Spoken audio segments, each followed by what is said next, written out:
هلو اصدقائي، مرحبا بكم في قصه جديده في القناه ديالنا. القصه اللي كتدخلكم في العالم ديال الغموض والاسرار اللي حتى العلم ما قدرش يفسرها. قصص واقعيه، احداث حقيقيه، ولكن كتخلي الانسان يتساءل واش بصح او لا شي صدفه غريبه. هنا ما كاينش غير الخيال، هنا كاين الواقع اللي كيتحول للغز، كاين المنطق اللي كيوقف، والعقل اللي كيبقى حاير بلا حتى شي جواب.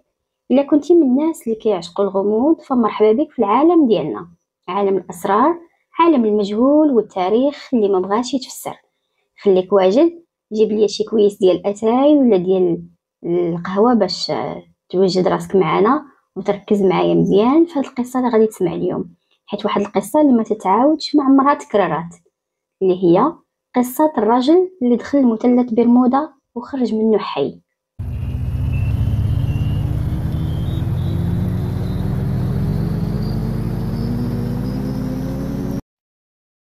نبداو أصدقائي، قبل ما ندخلو في القصة نعرفو بعدا شنو هو مثلث برمودا. مثلث برمودا كما تيقولوا هو واحد المنطقة في المحيط الأطلسي الشمالي ما بين ميامي وجزر برمودا وبورتوريكو. هاد ثلاثة ديال النقط إلا ربطناهم بواحد الخطوط كيعطيونا واحد المثلث اللي كبير، والمساحة ديالو تتقارب تقريبا 1,000,000 كيلومتر مربع، يعني بحال المساحة ديال شي دولة كبيرة، شي دولة كاملة.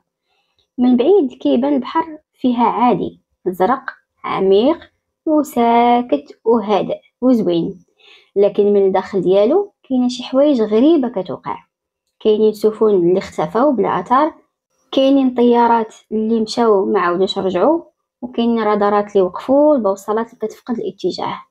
من سنه 1945 اللي كانوا في هذيك الوقيته اختفاو شي 5 ديال الطيارات عسكريه امريكيه، وكما صنفوهم بأنهم اختفوا في ظروف غامضة.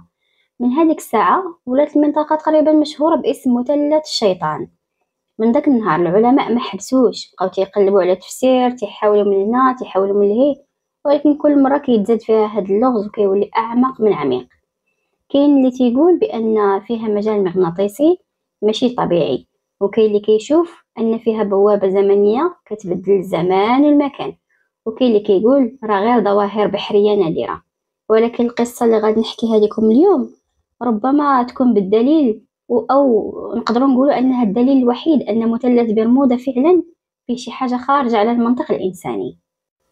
القصة وقعت في دجنبر 1970. الراجل هو بروس جيرنون، واحد من أحد الطيارين المحترفين اللي عنده الآلاف ديال الساعات في السماء. كان راجع من واحد الرحلة قصيرة من جزر أندروس أو من جزيرة الأندروس في جزر البهاما.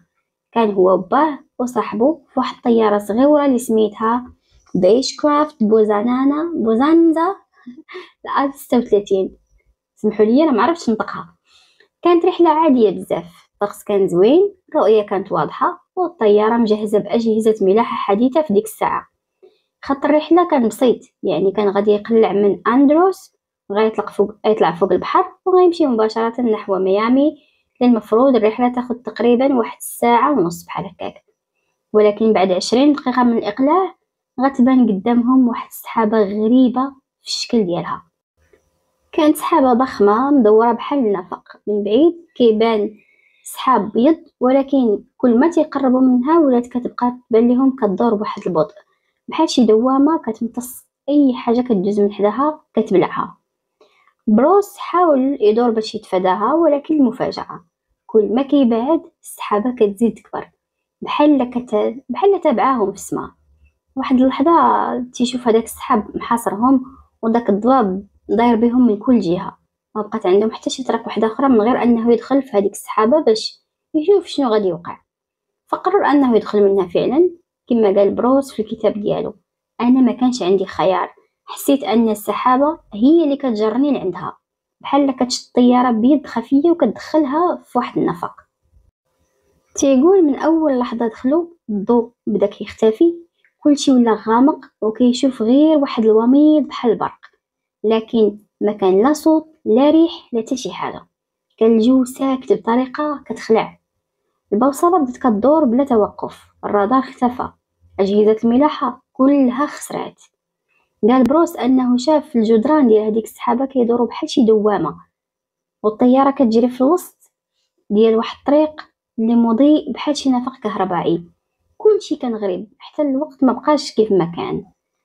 قال في التصريح ديالو: كنت كنشوف الضوء كيتكسر قدامي بحال كيضرب وكيطفى، وحسيت بحال حنا راه ما بقيناش في نفس المكان اللي كنا فيه، بحال حنا كنسافروا وسط الزمن ماشي حتى المكان.